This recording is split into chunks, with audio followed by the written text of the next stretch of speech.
My name is Jean-Claude Degazon. I live in Akaye, Souigol.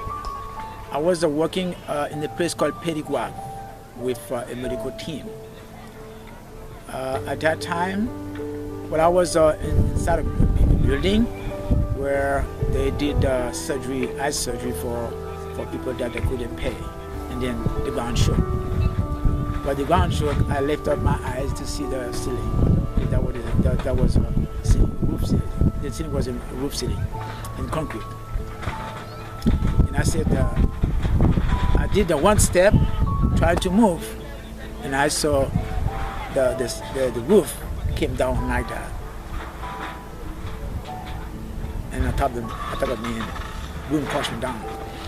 But when I was buried, everything on top of me, I didn't lose my conscience. And nothing in me broke. And I talked to God. I said, God, are you going to leave me where I'm at? And I heard a voice saying that you could do something. And I didn't know what I could do because everything on top of me, there were bricks and rebar. No, it was very difficult for me. And for the second time, I said, God, there is nothing I could do. And the voice kept saying, you could do something. And finally, I tried to move my arms, and I couldn't. Move my leg, I couldn't. For the third time, I said to God, there's no way for me to do it. And the voice kept saying, you could do something.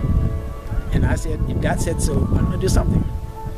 And I pulled mine out, I reached mine out, and my right arm got out. I used to have my cell phone in my hand, texting people. I always text people. And I was texting people.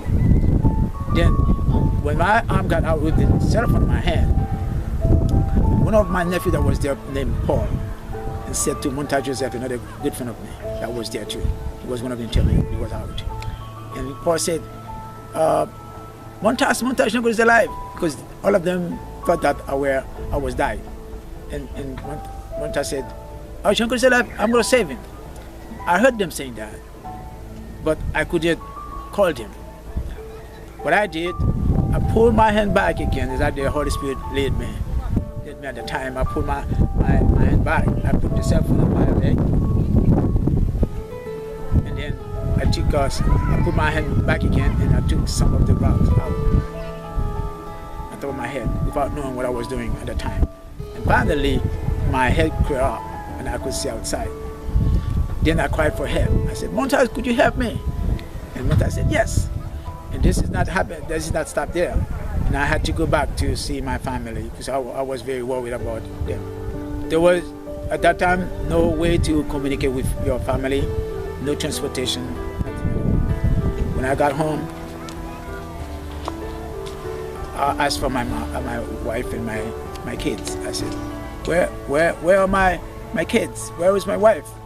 And someone told me that they were someplace else where everybody got away, there was a safe place. Everybody go there. And then I went to see her. When I saw her, I grabbed her. And I said, where are my children? And she said that they are alive. I said, what happened to my house? And she said she was inside the house. And she had to go to buy something to cook for the kids because the kids were in school. And the way while she went out, the house collapsed. And that didn't stop there. A few days after, I had a very bad pain. I told my wife I couldn't resist with that. And I said, I have to see a doctor. She said, well, John-Claude, you have to go to see a doctor. And the next day, I went to see a doctor. I told the doctor that what happened to me. I said that a roof fell on me, a concrete roof. And the doctor said, you're killing. A concrete roof fell on you and you're still alive and you're not paralyzed? That's not fair. This is not true. I told him this is true. And they said he gonna see that. He sent me to do an X-ray and a CAT scan. The CAT scan revealed nothing negative.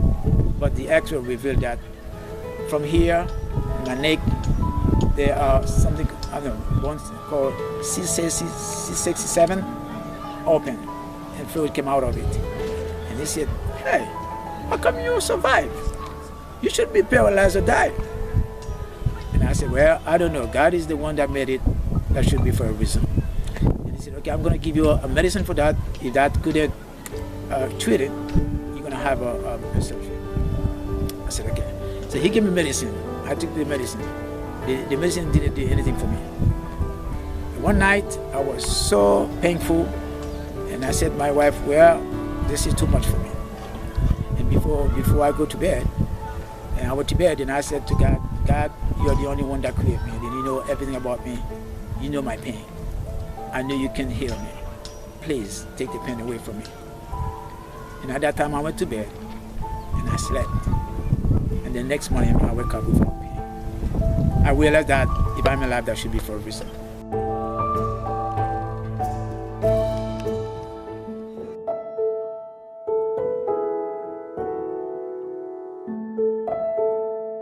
I was working with a team in Cabaret at the Methodist Church of Thomas. There was a little girl, not a little girl, but she's a teenager. She came to me and said, Jean-Claude, I have a problem. And she said that where she lives, people abuse her. And I was very unhappy about that. I was very mad about that. And I said, okay. I went to a woman that was there, one of the team named Don Brown. I said, Don, there's a problem here.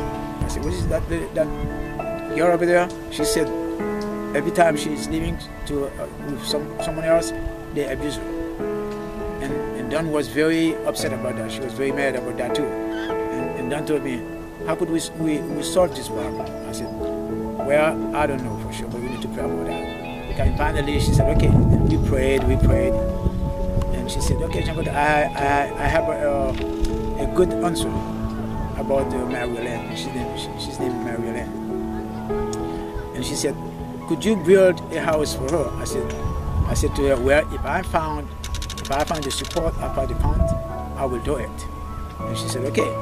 And she went back home and told people about that. And there are many people that were interested to support her. She found $3,000 US, and she sent it over to me. And I came here. Until finally, she found a piece of land, and I came to see the mayor to make sure that the land is for her. And he said yes, she can have it. When I saw it, and I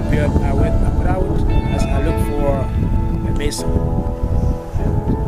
I told the person to come to the land and measure it and see how we can do it, the house. Then I said, I need 2 rooms with a porch and then with a toilet for her. And finally, this is how I built a 2-room for her and with a porch and a toilet, bathroom for her.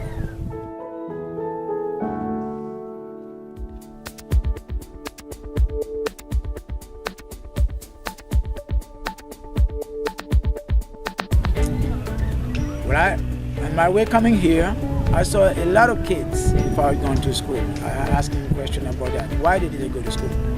People told me that because their parents couldn't pay their school. They didn't have money to do that. I said, this is not fair. Because myself, my education was made by someone else. Someone paid for my education. And I asked God, how can I pay that back to someone else? How can I pass it on to someone else? And God shows me at that time that I can help them too. I kept praying about that. Every time I kept praying, I saw one thing. My vision was the children. And I went to work I used to work with a team and always translate for people. When I went to work for a team, the money I got from them, I saved some. I give some to my wife to take care of the kids, and I save some for this community. And I told the mayor that I would like to have a piece of land so that I could build a school for the kids that didn't go to school. And he said, okay, Jean-Claude, this is a good thing. You have a heart for people. I told him, well, if I'm alive, that should be for a reason. I don't know the reason, but that should be for a reason. And then he gave me this land with the money that I received from my salary, translation. I took that money and came here and built a shelter for them. Then, when I did that, I said I need someone else to help me to do it. And I know Mike is my good friend. I went to Mike and I explained that to Mike. I said, Michael, I have a problem here. He said, what's the problem? I said, we have a lot of kids that didn't go to school, to go to school. Here's my vision. Here's what I'm doing. Could you help me? And Mike opened his heart to this community and said, okay, we're going to pray about that. So we found out what God has in store for this community. Mike went back home and shared that with the church. And the church, they agreed to help us here. This is how we have this school here.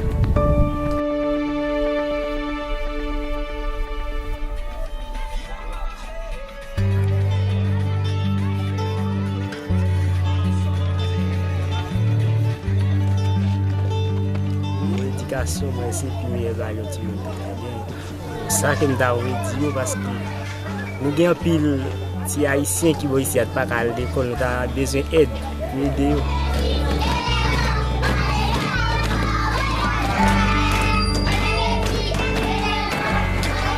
Ça qui fait me devenir un professeur, c'est parce que nous connaissons l'éducation qui compte dans une société. Parce que quand il y a une éducation de côté, cette société a connu comment peut agir, comment peut fonctionner. Et tout le monde autour est devenu des gens utiles avec la société.